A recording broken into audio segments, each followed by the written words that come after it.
Good evening, everyone, and welcome to the Camppatton family compound here in lovely Idaho.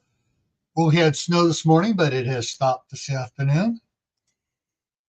It is time for Friday night on the Homestead, and tonight's topic is home safety check for the holidays. And how's everybody doing out there? Well, let me jump back up to the top here and see who came in first. It was Phelan Clan Wolf, followed by Susan Goulet, then CR, and a little chit chat going on there. And then I lost my internet. And I see several other people have been losing the internet today too. Kaylin Strain's here. Her cut out about an hour ago. And Phelan's back. California's getting hit by this whatever's going on. 20 degrees Fahrenheit where CR is at. Okay, and it is, let me hit the refresh button on the weather outside here. It's 28 degrees here and dropping. Not too much though. Actually, let's go back to that for a second. It's the low tonight is supposed to be 27 degrees. So we're almost there. And let's see. Yeah, Kaylin, there is some stuff going on, and Ben, I know you watched Ben's, but those that didn't, Suspicious Observer, check out Ben Davidson. Every morning he puts out an update on weather and stuff, and other scientific papers that are being published and stuff, talking about what's really affecting the weather. And so there are some more active sunspots coming in and developing and doing their funky thing. And unless one went off, and he hasn't done, unless we got at us at super high speed, usually it takes a day or two for it to get to us. We're just probably just getting some trailing geomagnetic winds from the coronal hole. Let's see here. So CR actually has snow on the ground. Yeah, we got snow on the ground today, and it was about depending on the area across the driveway going.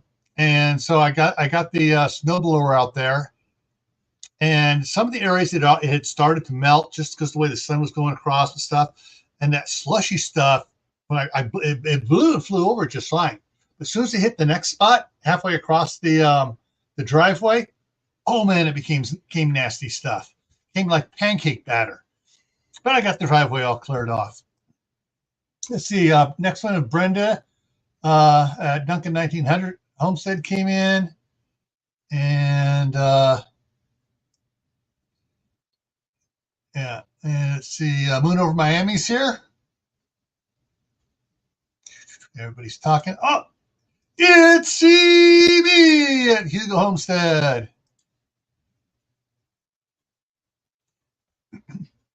Yeah, I saw that. The second one this afternoon. That was the informational one explaining how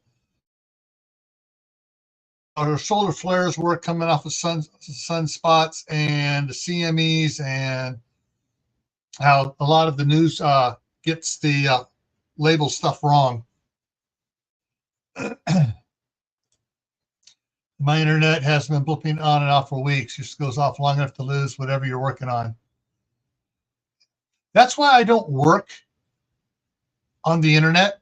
I work on the hard drive, and I save it to the hard drive. I do not use Box at all, any other type of upload system here at all.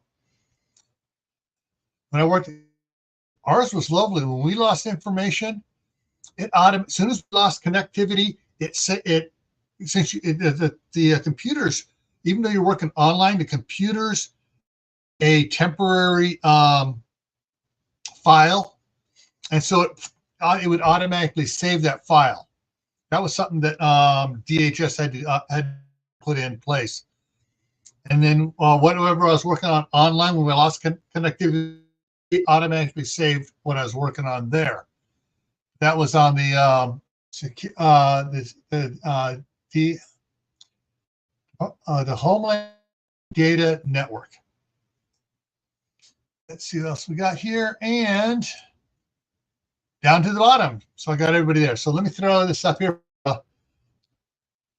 Those that aren't afraid to come up, kick around stuff here about this topic. There's the link. Let me pin that link to the top. Yeah. Yeah, if Uncle Al comes in tonight, he's going to be complaining about his internet, I bet, there in California. All right, so tonight we're talking, like I do every year, either on this channel or on Gray Man Prepping, we talk about the Homestead holidays. Hey, Jeremy, Tennessee Tactical One's in the house. And so let me see if I can get this going here. And of course, the number one fire causer now for the holidays is the electrical octopus. But the thing is, it started to slip from number one. You're getting LED Christmas trees, and it started picking back up because everyone's going, oh, the LEDs don't use that much electricity, so we can plug more crap in and get other things going. And let's see here. A lot of homes get broken into this time of year. Speaking of which, last night when I was babysitting the kids across the street, they wanted to watch Lilo and Stitch 2, Lilo and Stitch number 3. And so when it was over with, I started watching Home Alone in, and the kids. It was just in the beginning after he was home alone after he woke up in the morning. They're all gone, and Aiden, number 2, grandson, was going, "He's all alone. He's all alone. Oh no!" Danny, number 3, was going, yes.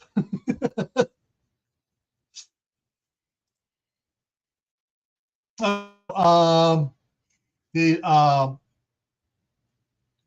electrical octopus is more than just a problem of the plugs outside.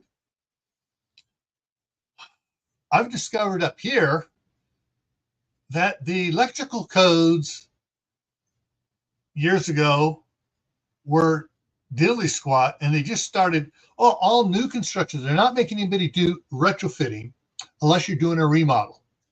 And so a lot of people have 14 gauge wire in the wall to several plugs, including the lights of the room. And they got a 15 amp breaker or screw-in fuse. And some people said, oh, we got 10 amp breakers. And they're wondering why the breaker keeps tripping.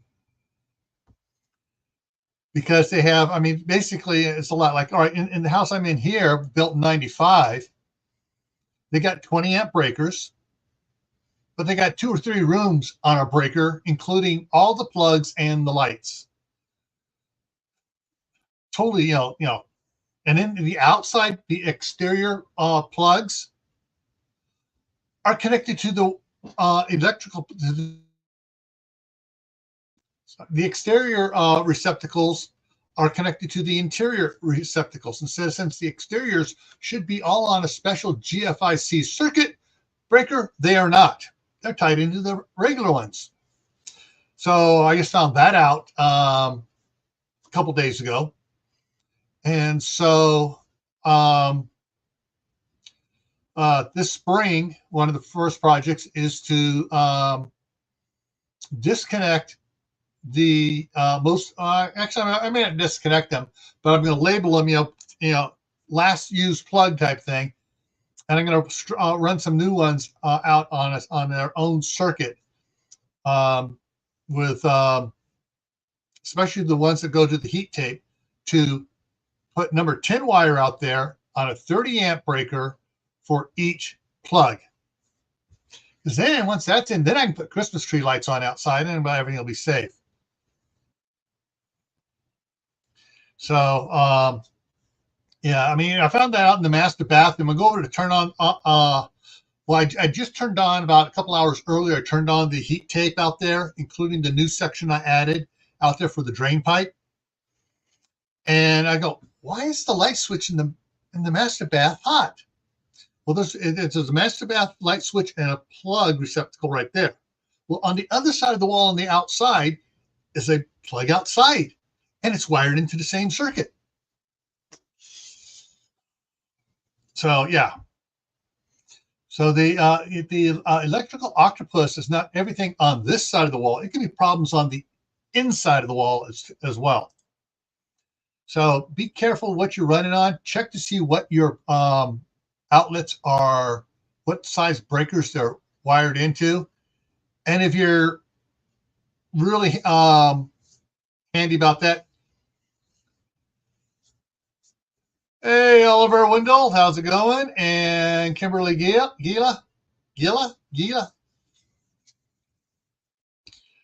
All right, and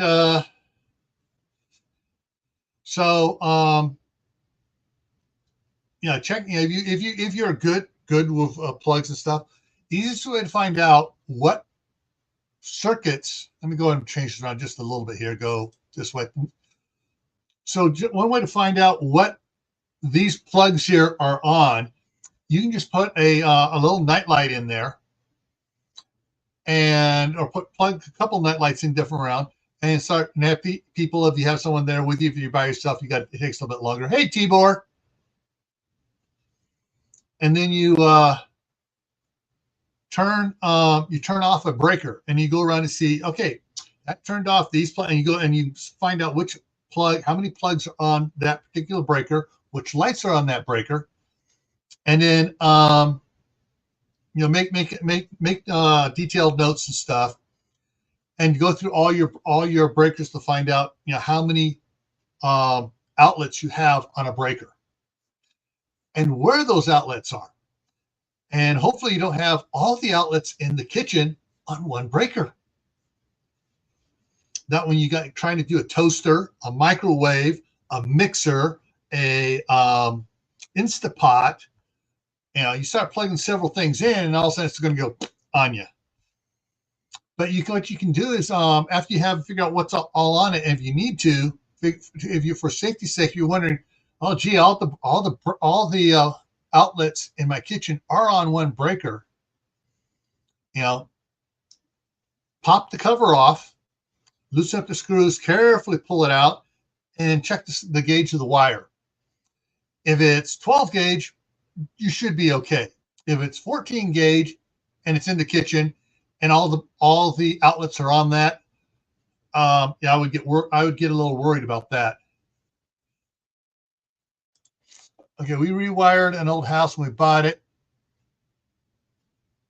It is residential and 3-phase certified. Cool.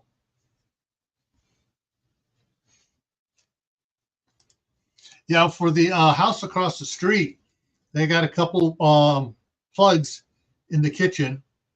Actually, they got three outlets in the kitchen, and they were on a 15 amp circuit. Well, and my daughter kept wondering why she kept, tripping the breaker. And it's like, okay, you only got a 15 amp breaker here, and your wiring going around there is 14 gauge wiring. You don't plug everything in. And so I went and ran a separate conduit up into the kitchen and around the counter with 20 amp receptacles, and I put each receptacle on its own breaker. So she can plug the toaster and the microwave into the same breaker, and it will handle it.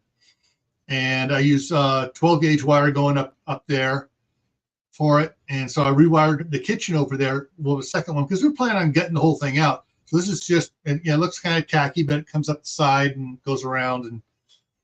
And so you basically got the conduit running around there with the outlet boxes on there. Hey, Prepping to Endure, how's it going?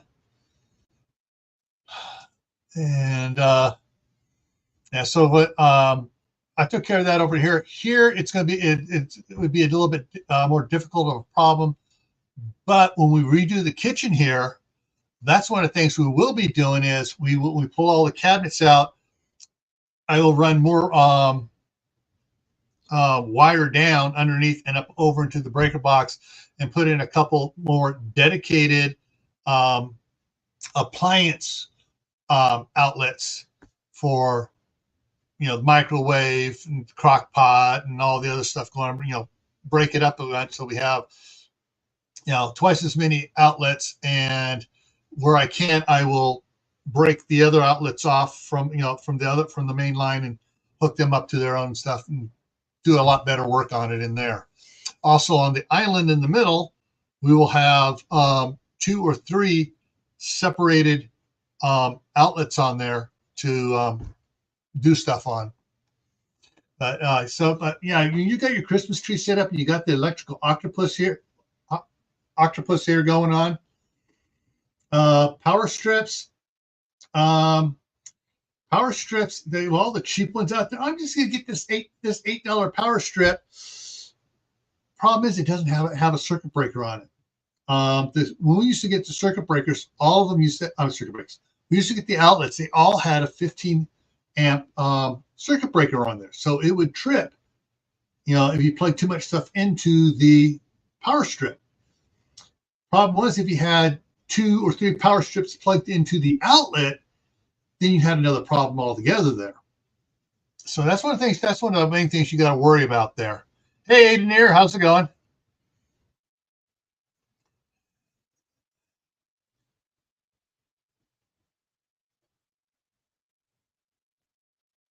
Yeah, the problem of just putting 20 amp breakers in, you got to make sure the wire is 12 gauge wire. Yeah, that's one of the things about if you got 14 gauge wire, you want to have it. You don't want to go over 15 amps for it. Let's see here. Next one here. Oh yes, the fireplace. I know not everybody has a fireplace, but you probably have a friend or a relative or someone that does have a fireplace. Number one problem with fireplaces is 3, 4, 5, 6, and 7-year-olds. That's one problem. And especially if it's boys. I mean, that's just the whole problem right there, boys. Boys and fire. Hey, Liberty Garden, how's it going? Now here I noticed, you know, they got the glass doors opened up on the fireplace there. Oh, but it allows more heat to come into the room. But they got a fire eyesore right above the fire. They got these nice, you know, and looking at these, I would bet dollars to donuts that these are all synthetic Christmas stockings, the synthetic material that, you know, will poof. And of course, you know, the Christmas tree here is close to it. It doesn't matter whether it's artificial or real. The plastic burns just as fierce as the as dried out fur does. Just double checking it there. Okay. Okay, Caitlin has a comment here. It's my old sister has a gas fireplace. It has a switch to turn the gas on, and you can't open it. Okay, so you turn it once it's on, you can't open up the door. Cool. So let's see if we go to another one here. See what else we got here. All right, this one here. Oh, gee, let's pile the presents right close to the fireplace. Of course, that looks like a gas fireplace, but still, it's radiating heat. And after a while, radiated heat from a fire can cause paper packages and stuff to catch on fire. And if the heat's coming out, it can also travel up and it can affect the anything hanging up above here. And that Christmas tree is, again, too close to it. But hey, it's a photo op.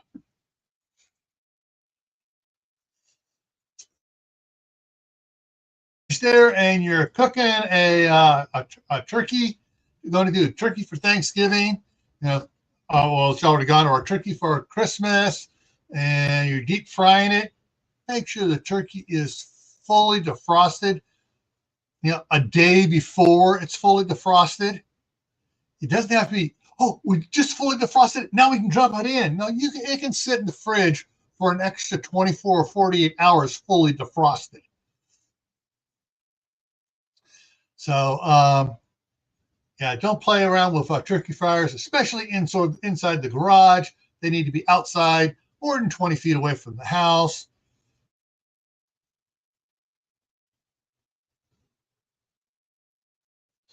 Yeah, Tibor, I noticed that. I went in there and I tried to do it so there's trying to block the amount that the platform is putting those on, but they're getting friggin' greedy, and it's like, yeah. Anyways, I got anything else after that, or is that the last one? That's one more. Okay, here we go. When it comes to real trees, do not just leave it on that little cross stand they have and leave it there. You need to put it in a Christmas tree stand that has water in it. Keep adding the water to it. There are certain chemical packets you can add to the water that helps the tree draw the water up into it. Also, you need to cut 6 inches off the bottom of the tree, the trunk there, because basically most of the trees are harvested months ago, and they're harvested, they're netted up, they're put in trailers, and they're stored for months till they get shipped out to be purchased. Because I know they were in California, they start harvesting trees in September for Christmas, and they package them up, put them away, and they take them to warehouses, park the trailers in the warehouse where they're cooler and protected from the sun, so the trailers don't get hot. But the end of it where they've been cut, it starts drying up and is sealing off, or won't even suck water up. So you got to cut it about 6 inches up to get the pores open up and stuff, so they can suck the water up into it.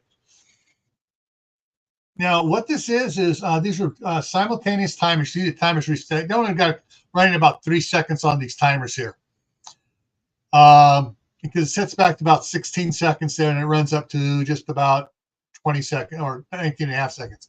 On the one on the left, you see the little flame inside there on the one on the left? That's where they had their light bulb break and cause the fire. And they both start at the same time, and you can see how fast a dry tree will go poof. And even here, you can see it on the right side of that tree as the fire's burning down over there. I think that's the last one I brought up here. Yeah. So once again, the link to come up here, guys, is at the top of the chat there. Grammy Karen's in the house. Shawnee Shave is here. Did I miss anybody else up there?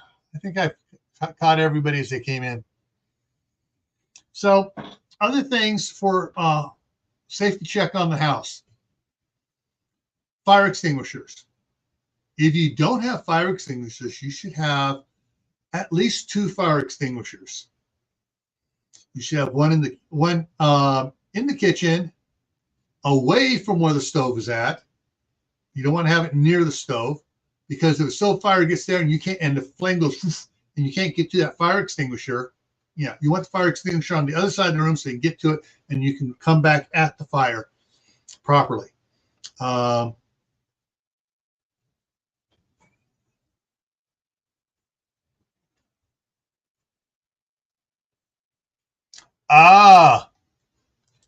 Okay, then not a problem there. Yeah, I know. Credit cards do weird things. Camppatton Family Compound was one of the first channel members to Gray Man Prepping and vice versa, along with Joe at Garden State Gardener. And all of a sudden, it was like Camppatton Family Compound is no longer a member. I go, what the heck's going on? And they said, "Oh, your credit card changed." Well, it didn't cancel out all of them. Why did it just cancel out the one? And they go, "I don't know." You're going all Christmas vacation with the lights.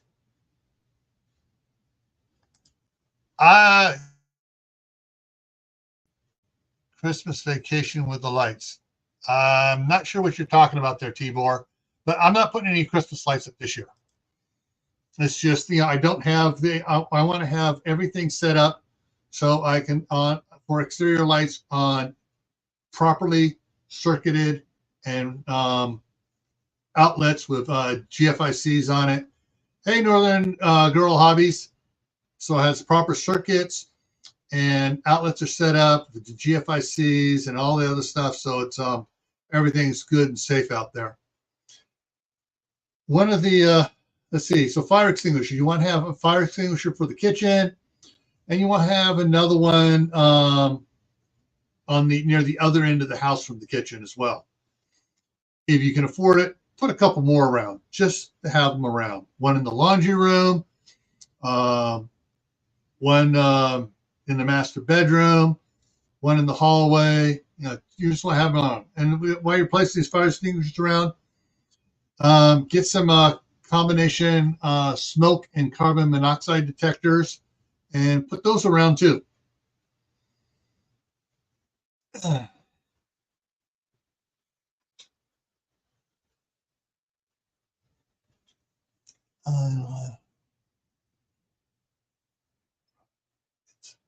So I'm in the live bright second. Okay. Just hang on. I just missed the comment here.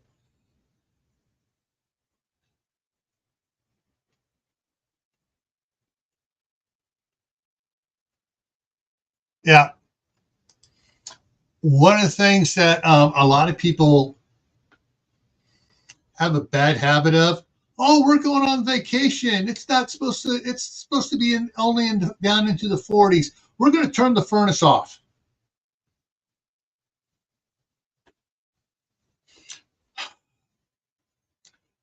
No, you do not turn the furnace off.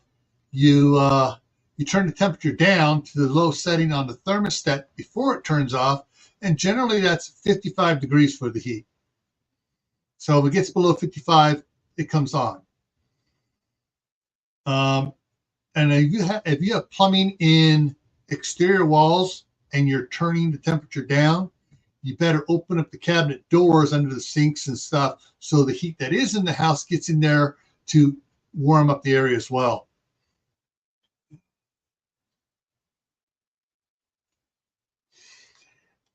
Yeah, there was a lot of burst pipe down in Texas there during the snow apocalypse.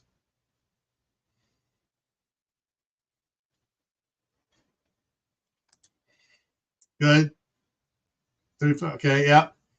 One of the things with the okay, so smoke that you want to have combination smoke and carbon monoxide detectors, and if you can, I know they're a little bit more expensive. Now I got one of those, and then they when they got the new furnace, they put 3 combination ones around for me.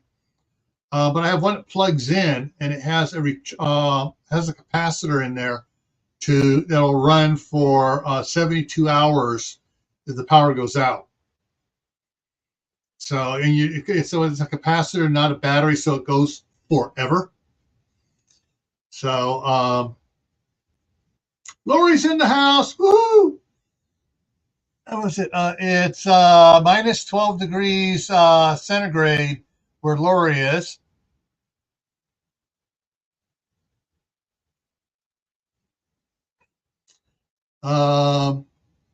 And CR says he's about 14 degrees. So there's a 26 degree difference there. Oh, no. Oh, he says now it's minus 7. Okay.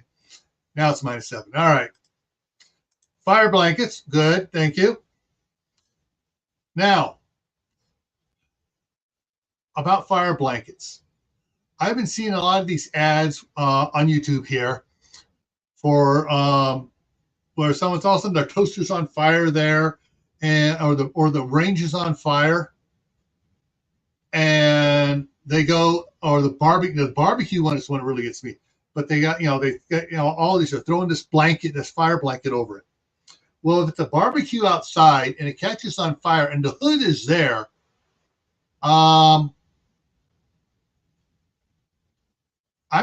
first thing I'm going to do is I'm going to knock the hood down so it closes on it rather than putting a fire blanket on top of it. And I'm going to turn off the propane. It's, fire blanket, that cures everything. No, it doesn't, but it helps. All right. Now, I don't have a fire blanket either. I got several fire extinguishers. I got 1, 2, 3, 4, 5 fire extinguishers here. Yeah. And then close any vent that's on the hill, on the grid, on the grill hood as well. So, yeah, fire blankets are a good thing to have. However, there's some other things you need to do to take care of that. If you're going to be doing a lot of barbecuing stuff outdoors, clean the barbecue unit. If you're grilling out there, every weekend or one day during the week and one day on the weekend, clean the friggin' barbecue every couple of weeks at least, if not more. All right, Grammy Karen has 5 fire extinguishers as well.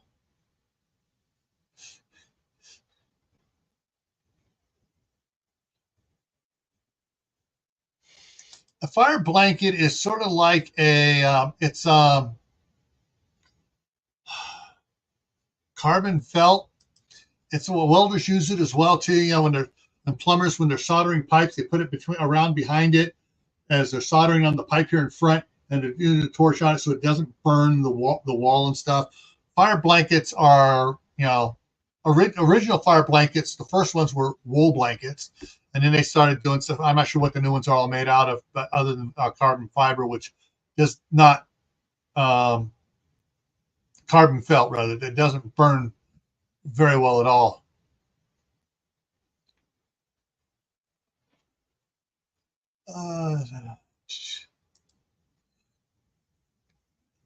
So I'm just checking the chat here.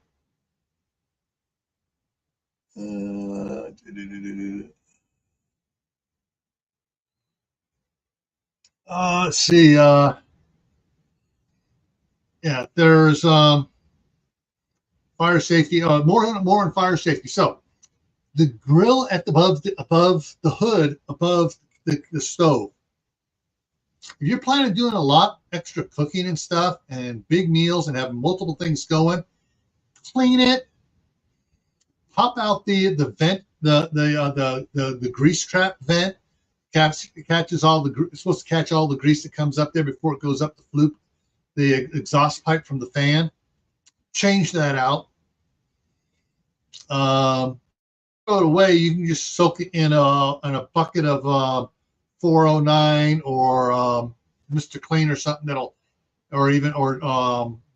that new Dawn stuff, for grease on pans where you spray it on, it just eats all the grease away.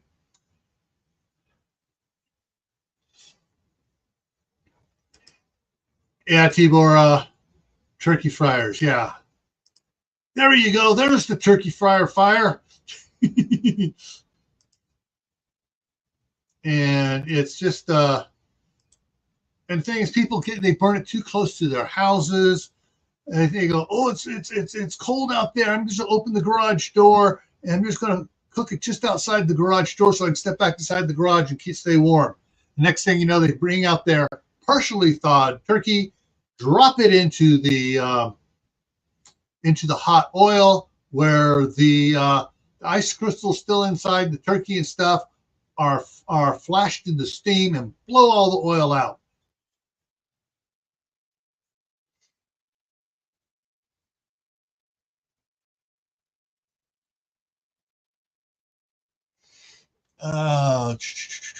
Yeah, batteries for Your smoke alarms, check them as well.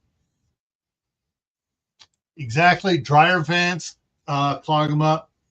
Now, I've talked constantly that at least twice a year, you need to clean your dryer vents. Not just, not just the pull-out one, but the hose off the back out to the outside. There's the vents over the stovetop hood, and all that stuff should be done at least twice a year, if not quarterly. And generally I tell people, if you're only going to do it twice a year, when you change the clocks, go through the whole house, change all the batteries in the smoke detectors and the carbon monoxide detectors, check your fire extinguishers, make sure you can take them and you tilt it, and you make sure you can feel the powder sliding from one end to the other as you tilt it. It says it's loose and hasn't all caked up at the bottom. Clean out the fire vents, batteries, fire extinguishers. There's something else I can't think of. Oh, bathroom vents, because those things with the steam and stuff in the shower stuff, those start caking up not just on the vent cover, but around the motor as well. And there's been a few fires that I know of where the motor has all this lint and stuff caked up around it, and it heats up and catches on fire.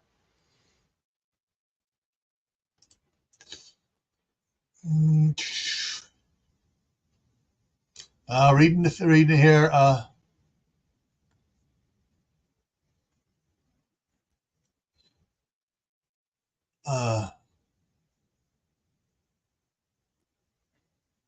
All right, so cleaning, sink, look powder, just we're done, and boiling water, rinse and repeat. Yeah. One of the things that I found, checked off's here. Hey, checked off.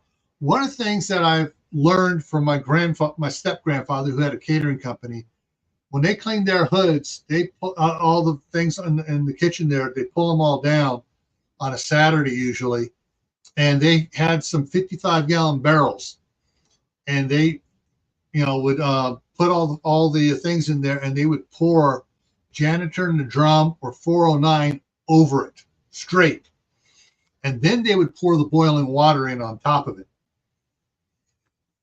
And I tell you, when those things came out after half an hour, I was soaking in there and the heat and stuff, and clean.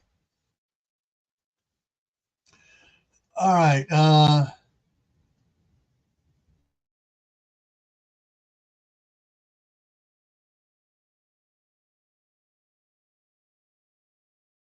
I'm just reading everything to check smoking every time someone kids cooks. Come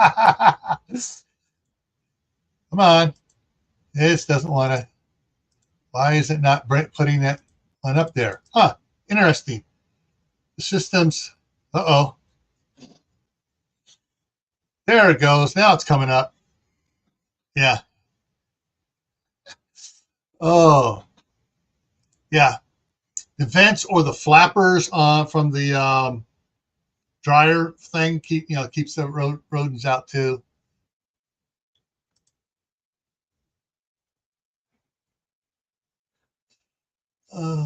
They do make special soft bristle brushes that you can take and stick up. They have a flexible rod on them that you can stick up into the vents to break everything loose.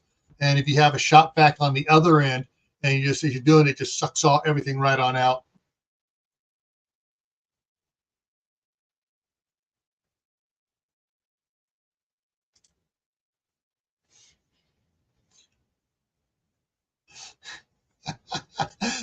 Yeah. Let's see. G or like she said, was it last night or the other night? Maybe it was Tuesday night. She talks about she's got fat fingeritis. Well, the G and the F are right next to each other on the keyboard.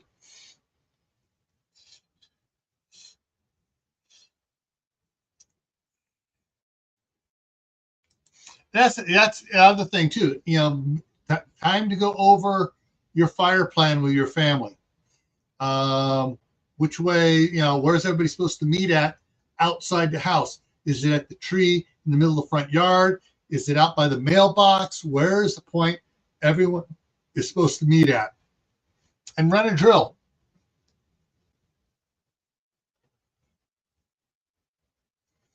Okay, let's see here.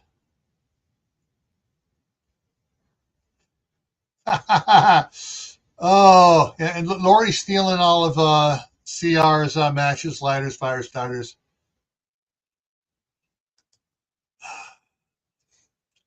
All those vacation movie ones, after the first one, I just couldn't sit through it. It was, to me, it's worse than watching I Love Lucy when she does the really embarrassing stuff. It's like, how could anybody be so dumb? I can't watch it.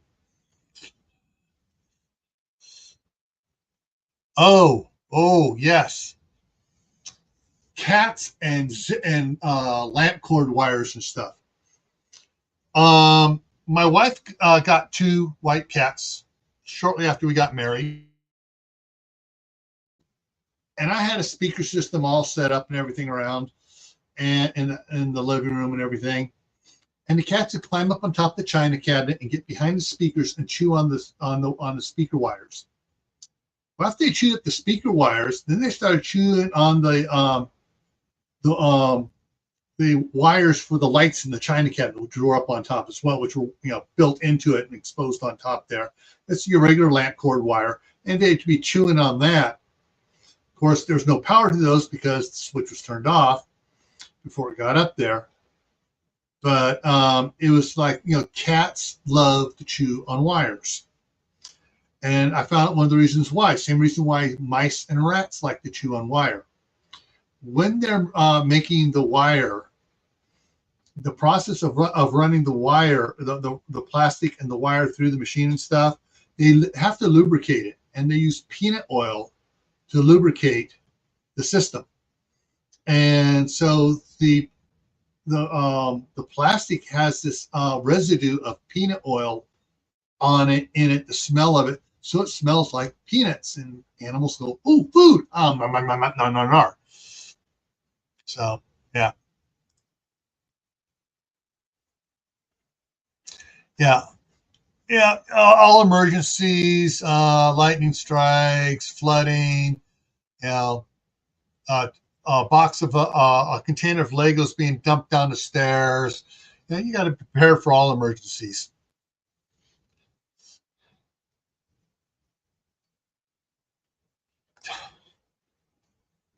Yes, I remember that one too. Oh man, yes. Oh, the Carol Burnell. Oh yeah. Mm-mm.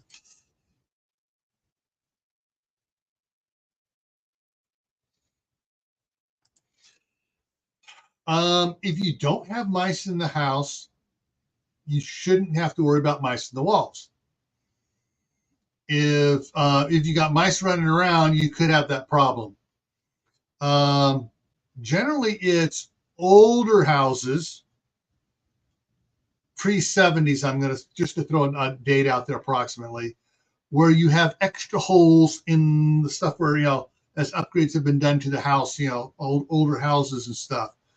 If it's a new modern house and they've done it right, it's the mice should not be able to get into the walls to go around and do stuff.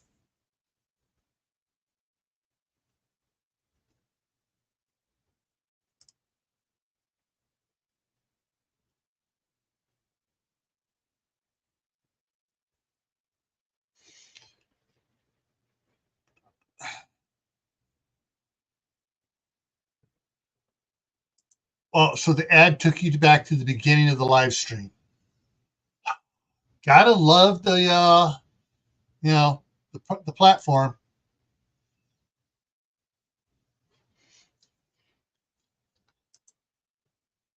Uh, oh boy. All right. Let's see.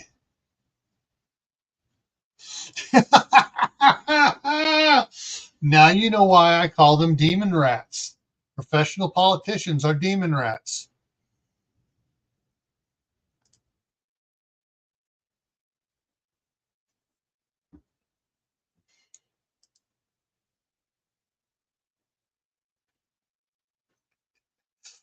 Right.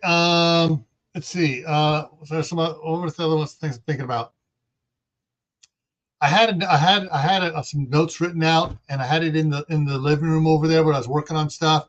I had the grandkids over today, and Eli, the oldest one has colors on stuff. And he saw the paper laying, took it up, saw the backside was blank, turned it, took it back to where he was coloring, went all over the note side, turned it over, and started doing his detailed drawing on the backside.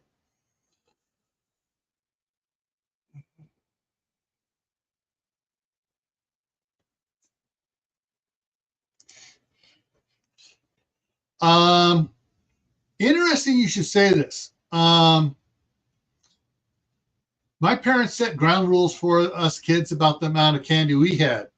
When my brother and I hit 10 and 12, 10 for him, 12 for me, we go, wait a minute, you guys can't have the candy. You ones are the ones getting fat.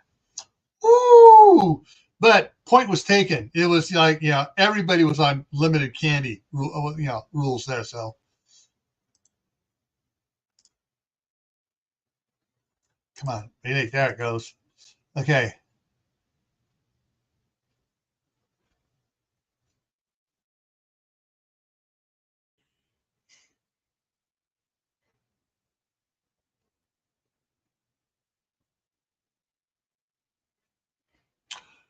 Okay. That is, that is probably a very funny and interesting story to that, Lori. But yeah, candle safety is another thing. When I was growing up, there was a tradition from my dad's mom. She'd started years and years before I was born, probably back when he was a little kid. They had a big, huge monster platter, decorated platter, had a Christmas scene on it and stuff, plate, and had it out there. And they started by putting a candle on there, wet, melting the end of it, sticking it to the plate, and it was a dripping candle. And so they would drip down all the colors and stuff down. And they would start it, they would burn it one candle a night, every night from Thanksgiving until Christmas. Actually, until the 12th day of Christmas, 12 days after Christmas, did the 12 days of Christmas Day. And then it got packed up and brought out the next year. And when when she gave it to my dad, this was about 1961, maybe 1960. It was about it was about this tall. And so the plate's about this wide. And so it's running down and stuff. And we kept it going with tapered dripping candles for another 8 years or so. And then, we were talking about it. And so about the safety of it and stuff. And so my dad got a big old, huge, long old carving knife that was no longer good for anything at all. Heated it up and cut the top off of it, and put that on a new plate. And so with my sister getting married, have her own family, he cut it off, put it on that, gave it to my sister. So she had now one that's only this tall and still on a big plate, so it had quite a ways to go. And then he drilled a little bit holes for the first candle on that one. And then we started working on the old one, adding it, letting it go up again. And yeah, there were too many times that me and my brother got caught as kids, upwards of 10 years of age, going over there and watching it. And when our parents weren't around, getting one of the old table knives, when get it hot and cutting the pads in it for the hot wax to come down.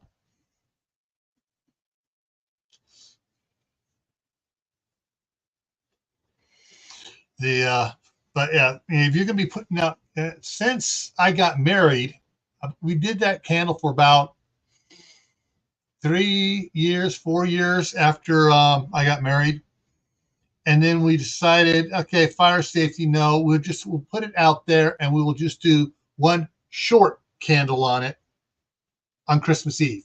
That was it. The rest of the time it just sat there. For the candles we wanted to light, we got the big fat ones. So big fat ones, short, with several wicks in it, and we do that. Okay, hang on. I just saw something here. Yeah, pillar over taper. Okay, so Glenn's here. How to garden? Let's make sure I got up there because I thought of something I missed. Candies for kids. 2 candies a day. Yeah. Uh,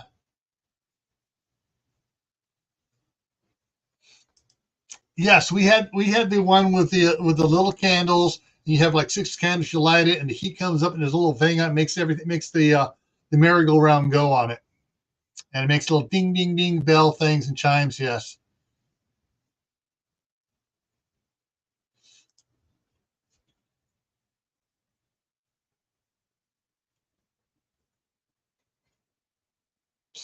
Let's see.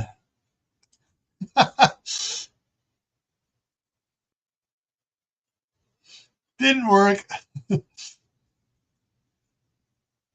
see here. Get down here. Okay.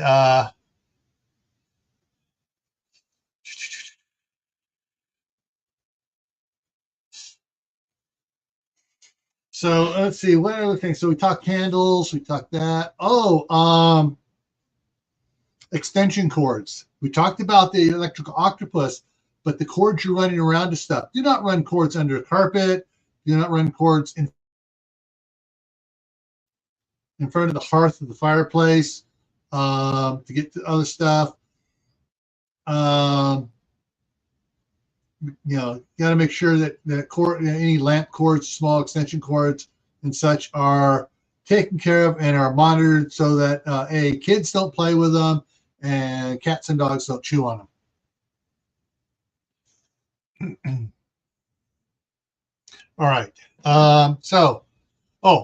So next Friday we're going to do the 5,000 subscriber giveaway, and that's going to be next Friday on the 15th.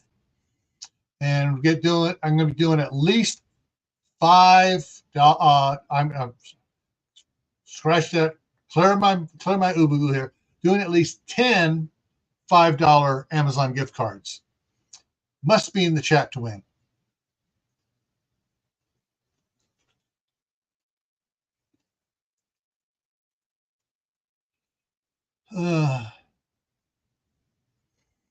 And let's see here. So let me grab this over here real quick, get it up here. And all right. So tomorrow on Saturday on Gray Man Prepping, prepping supplies for Christmas is the topic.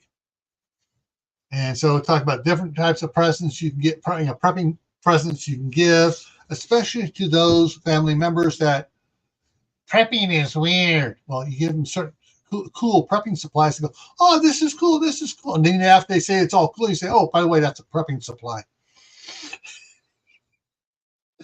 Have a little fun with them.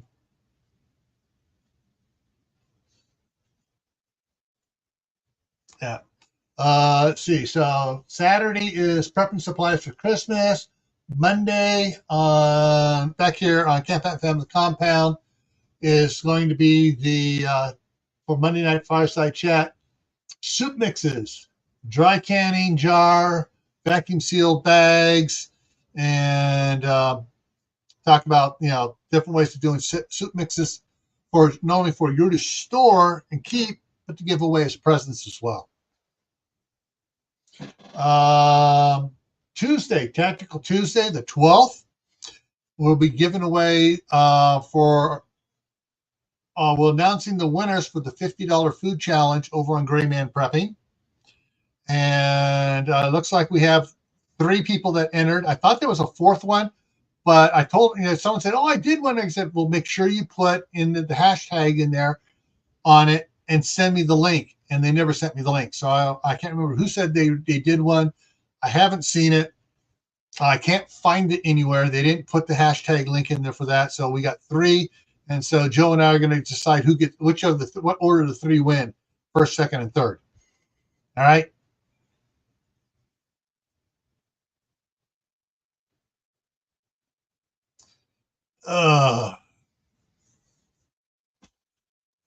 Well, at least it's easy here. if you get an ad, you can go hit the button and go live, and it takes you right back here to the present. So Tuesday is the food challenge winners and some other stuff, and I'm going to try to get my wife to come up there on Tuesday since it's her birthday. All right, Friday is the 5,000 subscriber giveaway here on Camppatton Family Compound, and I am going to do a pause on the midnight rides. I totally forgot about it because I was off doing all. I was thinking yesterday. I was thinking, okay, it's Wednesday. I got to get ready for it tomorrow, and then I realized, wait a minute. After about midnight last night, it's like, wait a minute. I was supposed to do it, so I didn't do it. So, but anyways, through the holidays, I'm going to put a pause on doing the midnight ride, and we'll pick it up on January 4th. We'll start back in on the midnight rides on January 4th. All right. So we're also we got some other good ones coming up, but we have 16th, a week from tomorrow.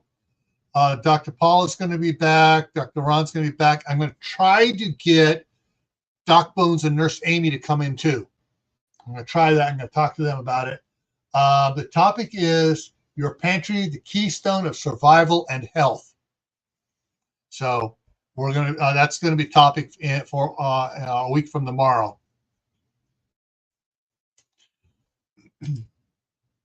Yeah.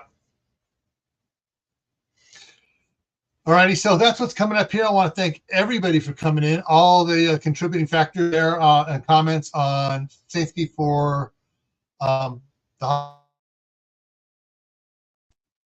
holiday check, and somebody just jumped out really quick.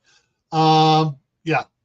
All right, folks. I will see you hopefully tomorrow at 8 p.m. Eastern for Survival Saturday on Gray Man Prep. Stay safe, stay happy, and I will see you hopefully tomorrow. Take care.